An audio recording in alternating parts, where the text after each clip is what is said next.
कर्मचारी आयोग के सदस्य माननीय श्री पीपी ओबा जी का हम समस्त वाल्मीकि समाज की ओर से अभिनंदन करते हैं और GHMC greater Hyderabad municipal corporation आयुक्त जी का भी हम आभार व्यक्त करते हैं, सभी अधिकारियों का। जैसे कि बहुत से हमारे वाल्मीकि समाज के लोगों ने अपनी पीड़ा बताई, सबसे एक जटिल समस्या यहाँ पर यह आती है, जैसे हमारे धर्मवीर जी ने कहा।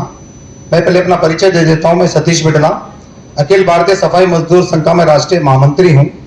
तेलंगाना, आंध्रा और कर्नाटक का प्रभारी हूँ।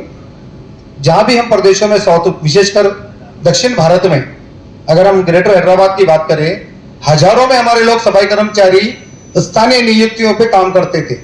आज हमारे लोग यहाँ पर मुश्किल से 2, 4, 10 लोग बचे हैं, वो भी रिटायरमेंट के करीब है। तो मैं आपके माध्यम से आयुक्त जी से, यहाँ के प्रदेश सरकार से, आप यहाँ के चीफ सेक्रेटरी से मीटिंग करें। कभी भी अगर आज संभव नहीं है तो आप एक उच्च स्तरीय बैठक करें चीफ सेक्रेटरी से या प्रिंसिपल म्युनिसिपल एडमिनिस्ट्रेटिव जी से, कि सफाई कर्मचारियों के लिए यहाँ पे जो एक जमाने में ये समाज 1912 में यहाँ आई उत्तर भारत से, हाथों से गंदगी का काम कार्य समाज ने किया। लेकिन जैसे ही देश में परिवर्तन होता गया, इस समाज का शोषण तो बहुत ही स्तर पर, हर स्तर पर, चाहे वो सामाजिक हो, राजनीतिक हो, शैक्षणिक हो, हर स्तर पर हमारा शोषण हुआ है।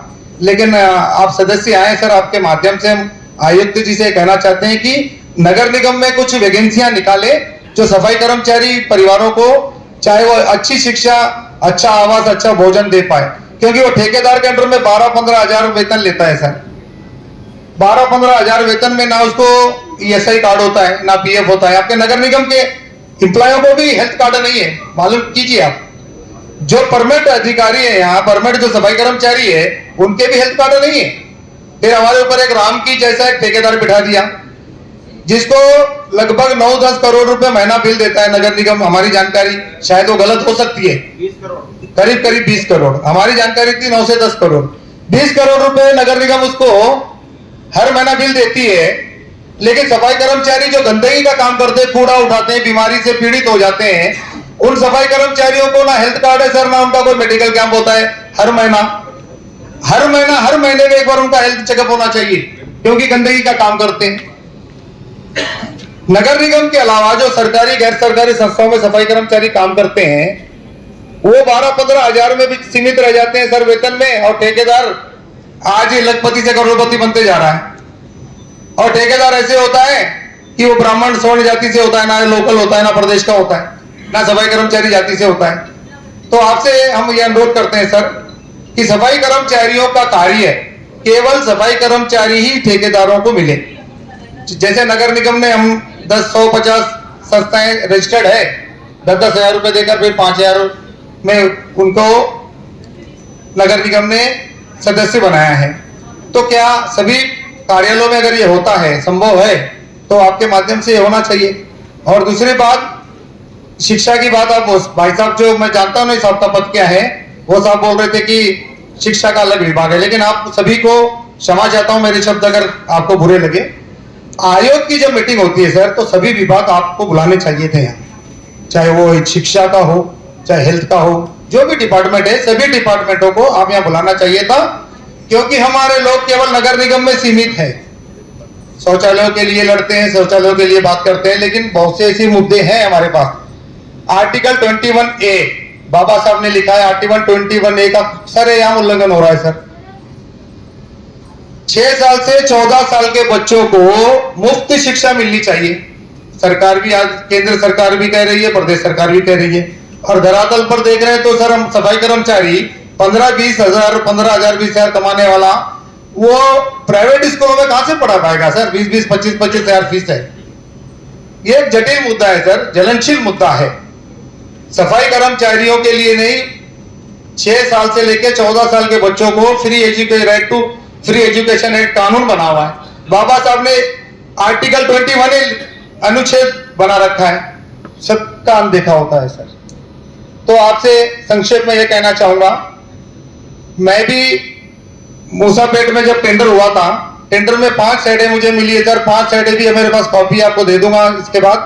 5 साइडें ऐसी जगहों पे हैं जहां मोहल्लों में, बस्तियों में इसके घर के बगल, उसके घर के बगल। नगर निगम क्या देखकर सर्वे कर कर सफाई कर्मचारियों को ढकल देते हैं सर। कूड़ा उठाने वाली, गंदगी का काम करने वाली समाज को टेंडर में भी जो जगह भी हमको अलॉट होती है, वो टेंडर भी कूड़ों में दी जाती है सर, मोहल्लों में, बस्तियों में। नगर निगम कुछ ध्यान नहीं देता। अभी कमिश्नर जी को पूरा ग्रेटर देखना है, लेकिन जोनलों के हैंड ओवर कर दिया है ये टॉयलेट भी। जहां तक मेरी जानकारी है, डीसी देखते हैं, ई देखता है या जोनल कमिश्नर देखता है। फिर हमारे ऊपर एक एडिशनल कमिश्नर एच भी है, लेकिन वो भी ग्रेटर हैदराबाद के उसमें है। पहले ये सब अधिकारी देखते थे। तो बोलने का तात्पर्य ये सर, आप आए हैं, जितने भी आयोग के चेयरमैन सदस्य आए थे, सबने मीटिंगें की, सबने आदेश दिया, लेकिन धरातल पर आज भी उसका कार्य शून्य है। तो आपसे हृदय से अनुरोध करते हैं समस्त वाल्मीकि समाज की ओर से, और जो नगर निगम में जितने भी ठेकेदार के रूप में सफाई कर्मचारियों को रजिस्टर्ड हुए हैं, उनको सफाई पेशे का कार्य उनको ही मिलना चाहिए, ना कि स्वर्ण जाति को, ना कि नॉन लोकल को। नंबर 1। नंबर 2, सफाई कर्मचारियों के बच्चों को मुफ्त एजुकेशन मिलना चाहिए, जो कि आर्टिकल 21 कहता है। और हमारे एक भाई ने कहा कि शिक्षा के ऊपर जो स्कॉलरशिप है, स्कॉलरशिप ना हमको मिलती है, हमारा बच्चा या हमारी बेटी विदेश में अगर वो पढ़ने जाती है तो 25 लाख रुपए का प्रावधान है, सरकार शिक्षा का उसको लोन देती है। NSKFDC स्कीम है। हम दिल्ली बीच में गए थे, हमारा संगठन, हमने NSKFDC के डायरेक्टर से मीटिंग की, और ग्रामीण विकास बैंक को उन्होंने MOU किया, और ग्रामीण विकास बैंक भी हम जाकर बात करते तो हाथ उठा देता है कि हमारे पास ऐसा कुछ नहीं है, जबकि MOU NSKFDC की योजना। और यहाँ यार एक मिनट रुको जरा, एक काम है। ये लिखा हुआ है ना यहाँ पे, इसको सब्सक्राइब कर दो यूट्यूब चैनल को, और इंस्टाग्राम पे फॉलो कर दो, ठीक है? Okay bye.